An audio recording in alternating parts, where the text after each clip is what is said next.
Ya estamos con el ministro del Interior, Juan Ernesto Villamayor, con nosotros en esta parte del programa. ¿Qué tal, ministro? ¿Cómo estás? ¿Qué tal? ¿Cómo estás? Muy Bien, buenas ministro. noches.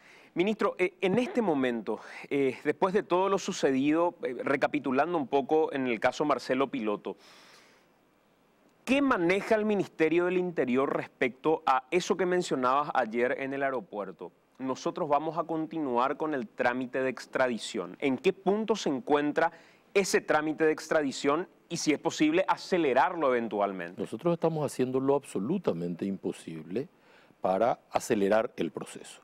Ayer decía, bueno, la extradición propiamente en sí no depende en un 100% del Ejecutivo. ¿Qué ha hecho el Ejecutivo? Llamó la atención sobre esto. Nos hemos encontrado con que se tardaron 4 o 5 meses en pasar un expediente de una secretaría a la otra. Y en este momento agradecemos la preocupación que también tiene tanto el Poder Judicial como la Fiscalía General del Estado. Lamentablemente, en medio de toda esta preocupación, se produce este hecho no deseado por nadie, donde en su verdadera naturaleza, Marcelo Piñeiro, que había dicho horas antes que su negocio era matar, mata a una persona que ingresa por voluntad propia a su celda en la intención de utilizar esa herramienta para evitar su salida al Brasil. Y es un hecho más que lamentable, pero bueno, es lo que ocurrió. Pero a ver, insistiendo con el tema de la extradición todavía tiene un plazo y un proceso que debe continuar. ¿Hay otra alternativa que eventualmente pudiera llegar a acelerar el desprendernos de Piloto y enviarlo al Brasil? Nosotros estamos estudiando todas las posibilidades al respecto. Nosotros estamos haciendo el mejor esfuerzo. Nuestro deseo es que se cumpla el compromiso político del presidente de la República de decir, este no es refugio de criminales. Y él tiene una cuenta pendiente con la justicia brasilera, tiene cuentas pendientes con la justicia paraguaya, pues tiene que pagar sus cuentas. Y que empiece pagando por las de Brasil y seguidamente que pague también las que tiene con Paraguay. Luego de lo sucedido en la agrupación especializada y luego de la llegada del presidente de la República, que se reunió hoy con el equipo de seguridad, ¿hubo alguna comunicación con el gobierno de Brasil respecto a lo sucedido con Piloto, sea instancia ejecutiva o instancia judicial eventualmente? No sé, esa es una cuestión que depende de Cancillería, no del Ministerio del Interior. Eso depende exclusivamente de Cancillería. Ministro, lo que pasó en la agrupación especializada, te escuchaban las declaraciones y ¿qué es lo que se puede tomar? A todos nos parece grave, o sea, que alguien haya ingresado hasta alguien que tenía una máxima seguridad supuestamente, y recuerdo cuando estuve en la agrupación especializada, me decían que a Reinaldo Javier Cabaña no lo dejaban salir a comer donde comía el resto por una cuestión de seguridad, y que comía en su celda, y él se quejaba y decía, como en mi celda, pues no tengo otra alternativa. ¿Qué pasó en este caso en particular? Y Piloto también come en su celda. Pero él no puede comer fuera. Pero le permitieron entrar a una persona teniendo porque él está en libre comunicación. Esta señorita, lamentablemente hoy fallecida, tiene un vínculo personal con él y en consecuencia accede a ese régimen de compartir por momentos la celda con él. No es algo que la policía pueda impedir, porque dentro del régimen general establecido por el Poder Judicial está contemplado eso, está en libre comunicación. Y todo esto arranca cuando un magistrado, cualquiera, dice, vaya a la agrupación especializada, cuando la agrupación especializada es un centro de formación policial, no es una penitenciaria. Ahí no hay gente formada como guardia cárcel, ahí hay gente que se está formando para ser táctico policial. Y es un centro de reclusión, entre comillas, de personal policial que se encuentra sometido a una disciplina policial. Y estos sí pueden estar allí porque están sometidos a esa disciplina. Un traficante no está sometido a disciplina de ninguna naturaleza. Y hay que entender esto para comprender qué tipo de lugar es este. De este lugar no se van a escapar, pero es muy difícil impedir que sucedan determinadas cosas cuando el centro no es un centro de detención. Cuando se un lugar de reclusión de máxima seguridad, pues no lo es. La máxima seguridad en la agrupación especializada la da el riesgo de vida del personal que se encuentra ahí. Es decir, para poder salir de allí tendrán que matar a los policías, pero no existe la infraestructura que garantice que eso es un centro de alta seguridad. No es.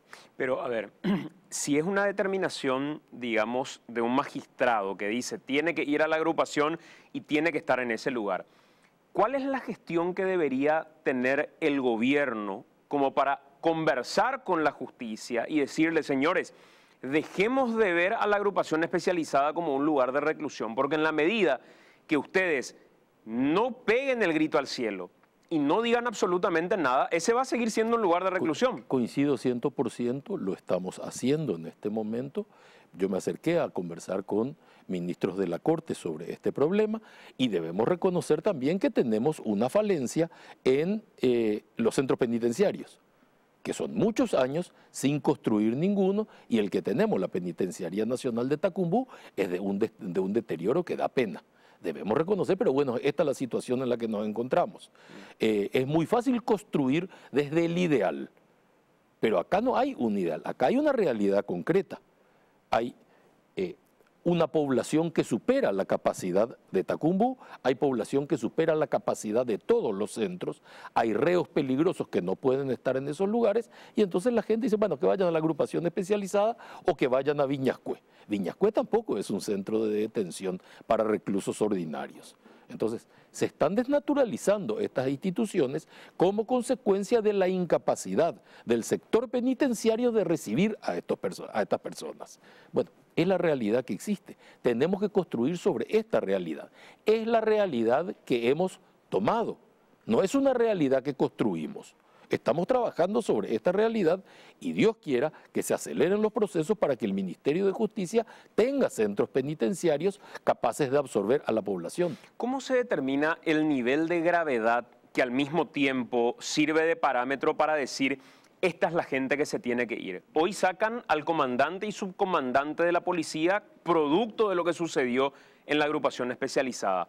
Pero ¿cuál es el parámetro como para decir hasta aquí debe llegar el nivel de gravedad? Porque hoy uno escucha los comentarios, lee las mismas redes y muchos llegan hasta el propio ministro diciendo el ministro tiene que irse. Está bien, pero a ver, el ministro tiene que irse es una frase muy fácil.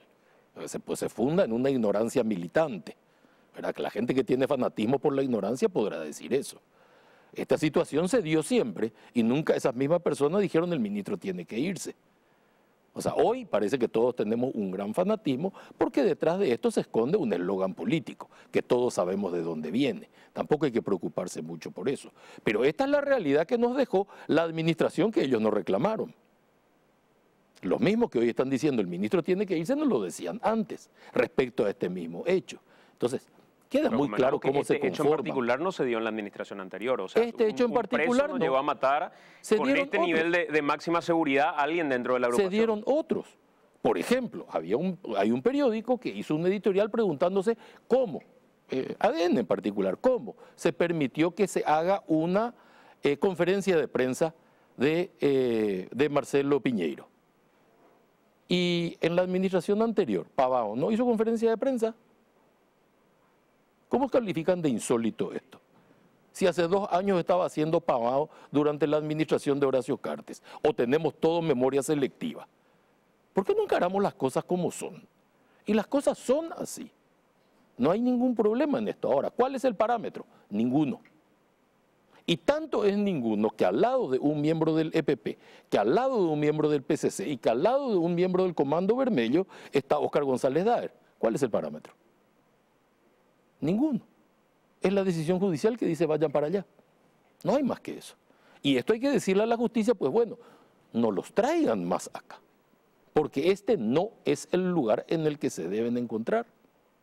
O sea, creer que la cadena de responsabilidad, porque finalmente ustedes deciden, o el presidente de la República decide sacar al comandante y al subcomandante, producto de lo sucedido en la agrupación, o sea que tan normal para el presidente, digamos, no fue. Había que tomar una decisión. Hay que tomar una decisión y yo no digo que es normal y corriente que ocurran este tipo de cosas, porque algo sucedió al interior que no estuvo bajo el control adecuado. Pero ese control hay que entender que depende exclusivamente del factor humano. No es un centro de detención y si del factor humano depende, algo falló en el control del factor humano para que se haya arribado a esta situación. Por mucho que yo pueda explicarte qué pasó paso por paso, hay algo que ocurrió que no está bien, por eso terminó con esta muerte. Más allá de reconocer que estamos con una persona y una organización que intentó reiteradamente sacarlo y ahora intenta, ante el fracaso de sacarlo, que sistemáticamente fue abortado por esta administración, ahora ¿qué intenta? Evitar que ir al Brasil con este recurso. Y este recurso, ¿cómo lo funda? Diciéndole a una persona de su confianza, ven y visítame. La persona de su confianza viene y le visita contra un emolumento económico, naturalmente, ingresa allí y ahí en la cueva del lobo termina muerta.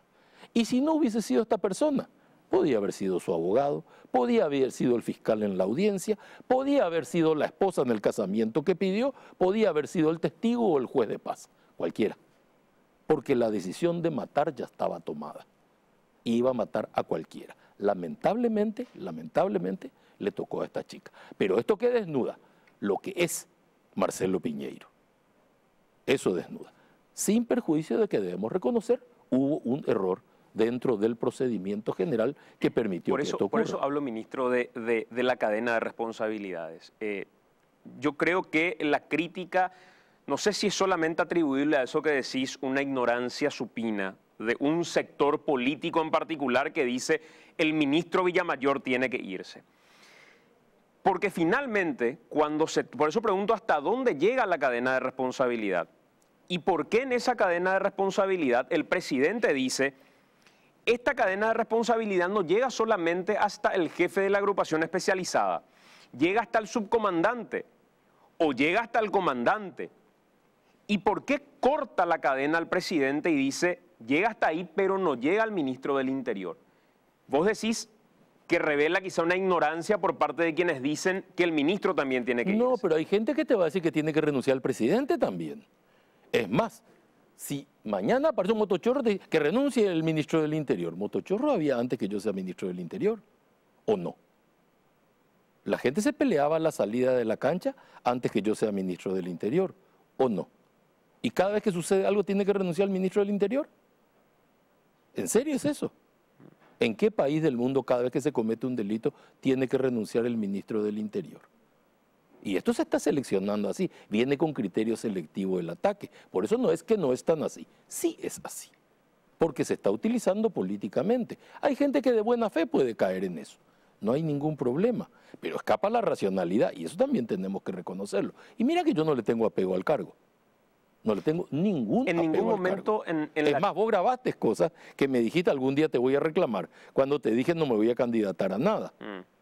¿Recordás? Ya hace un par de años de esto. Espero que tengas todavía grabado porque te demostré no me candidaté a nada.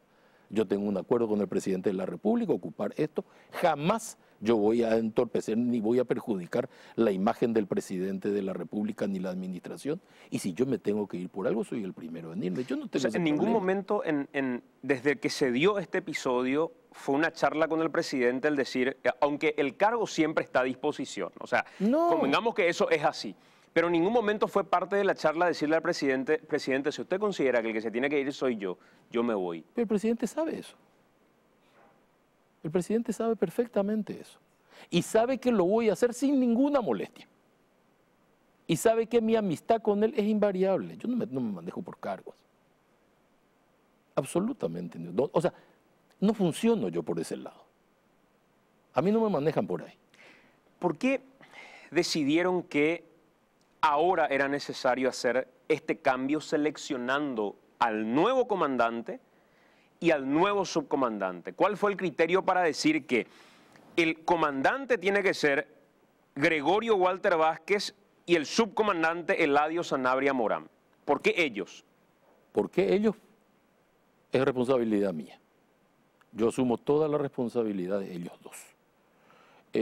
¿Por qué realizar el cambio en este momento? Bueno, porque hay un grado de tensión social respecto al tema. La gente reclama cambios al interior de la policía. Nosotros hemos respetado la policía que estuvo en la administración anterior. Nosotros hemos tomado esa policía, llevamos esa policía institucionalmente hasta el Tribunal Ordinario de Calificaciones.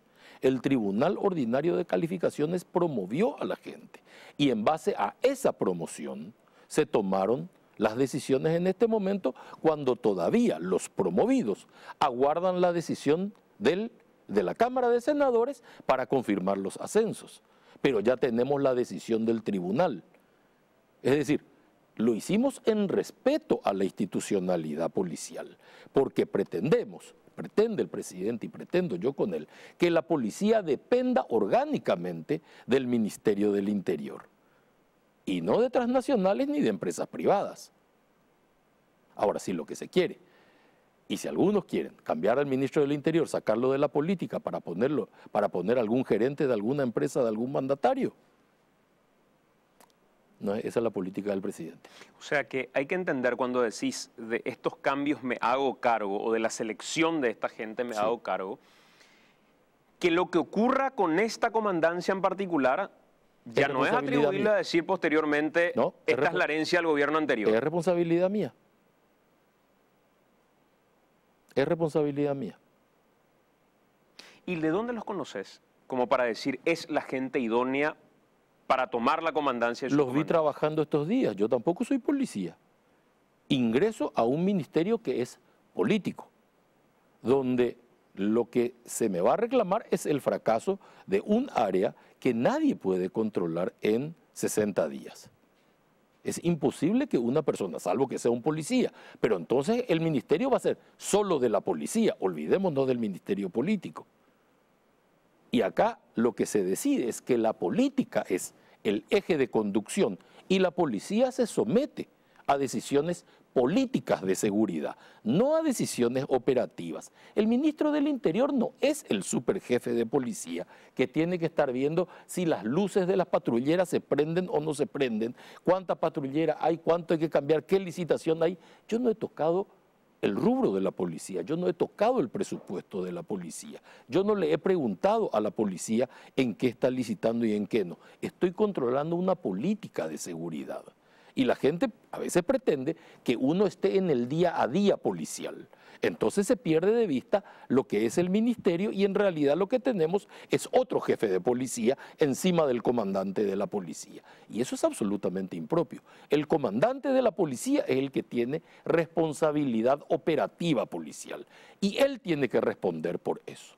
Yo respondo por la selección. Ministro, por último, me resulta, decía hace rato, paradójico, tragicómico, hasta burdo, que a un hombre al que se le fue capaz de impedir la llegada de un coche bomba hasta la agrupación especializada, un hombre que tenía armas con un arsenal y un caudal brutal que cayó en San Vicente o en Alto Paraná, que ese mismo hombre termine matando con un cuchillo de postre. O sea, parece una cuestión burda. Mirando en macro a Marcelo Piloto, mirando quién es Marcelo Piloto, ¿ustedes creen que Marcelo Piloto es el hombre que mató en una celda a una mujer con un cuchillo de postre? ¿O Marcelo Piloto es alguien que, si no es enviado de inmediato a Brasil, puede llegar a ser peligroso incluso para esferas muy superiores en el ámbito político, legislativo, el de la misma prensa, quizá cuando los convoca y está con todos, una jueza o un fiscal, como bien estás diciendo? No, a ver, Marcelo Piloto es una persona que está dispuesta a cualquier aberración con tal de salirse con la suya. Si me resulta extraño o no que después de haber contenido todo aquello se haya producido algo que parece mínimo y que era mucho más fácil de controlar. Y te diría, decime una cosa, ¿vos te imaginas que una persona que mató tanta gente y cometió tantos delitos esté presa por evasión impositiva? Podría pasar. ¿Al Capone? Sí. Y bueno, sí pasó. Entonces, no todo tiene la respuesta que todos imaginamos. A veces se construye desde otros lugares. A veces podemos controlar todo lo que estamos viendo dentro de lo macro y te sucede algo en lo micro. O sea, no hay nadie que pueda controlar un 100%. ¿O acaso existe esa perfección? Existe un camino para trabajar. Y decime, ¿no te parece también paradójico que el gobierno que más éxito tuvo en el área de seguridad, por mucha diferencia, que más droga ha hecho, que más gente detuvo, que más combatió al crimen organizado, que tiene un reconocimiento internacional por eso, lo único que tiene todos los días es el pedido de renuncia de su ministro del Interior? ¿No es paradójico también? Yo creo que podríamos separar entre seguridad callejera y lucha contra el crimen organizado. Muy bien, separémoslo. ¿Es por la seguridad callejera que se está pidiendo? En este caso en particular no. Bajaron los índices. Yo a mano no tengo las estadísticas. Yo te voy a facilitar encantado. Vos sabés que cumplo mi palabra siempre. Tuvimos un ministro que dijo que bajó a cero con los linces la inseguridad en las calles, por ejemplo. Eso no es cierto, eso nunca fue cierto. Eso nunca fue cierto. Pero yo no sé que cada uno se haga cargo de lo que dice. Eso nunca fue cierto. Ahora, que la gente tenía una sensación más cómoda. Sí, claro, naturalmente, y ahora están saliendo 100 linces más. Tampoco hay problema en eso. Y hace poco estaba diciendo el comandante, nunca tuvimos tanto apoyo del Ministerio del Interior como ahora. O sea que tampoco nos podemos quejar de eso. Pero ya se establece el estereotipo de que Juan Ernesto Villamayor es el enemigo de los linces, solo porque le dijo, señores, vamos a respetar la ley. Y resulta que respetar la ley se convierte en enemigo uno de mucha gente. Porque hay mucha gente que le gusta estar al margen de la ley. ¿No muestra nuestro rostro más lamentable, aunque sea el más real como país quizá, el que estemos pidiendo a gritos que alguien que también tiene problemas con la justicia paraguaya, por favor vaya a Brasil, porque acá no podemos controlarlo? Es que, a ver, veamos, ¿qué quiere decir no podemos controlarlo? En algún momento un motín dentro de una cárcel no se puede controlar. Termina con cientos de muertos en cualquier parte del mundo. O sea, no siempre se pueden controlar todas las cuestiones. Hay muchas situaciones que se producen en diversos países que no se pueden controlar y tampoco se puede controlar el 100% de las cosas, pero no quiere decir que a él no se lo pueda controlar acá. El sistema de seguridad ya ha impedido sistemáticamente que se fugue, con lo que ha demostrado que sí puede controlar. Ahora, él tiene una deuda pendiente con la justicia de Brasil y nosotros, como administración, estamos de acuerdo en que vaya a Brasil y que pague su deuda pendiente de donde él se fugó. Y parece que como eso es lo que más le incomoda, yo cada vez estoy más convencido que tiene que ir a parar allí. ¿Y hay algún plazo como para decir, en este plazo se va a piloto? No, no creo que haya un plazo. Ponerse un plazo es arriesgar a que mañana me digan no cumpliste el plazo. Y resulta que otra vez soy yo el que no cumplí. Pero que estamos haciendo el mejor esfuerzo, no te quepa ninguna duda. Estamos haciendo nuestro mejor esfuerzo. Gracias, ministro, por acompañarnos. Cuando vos quieras.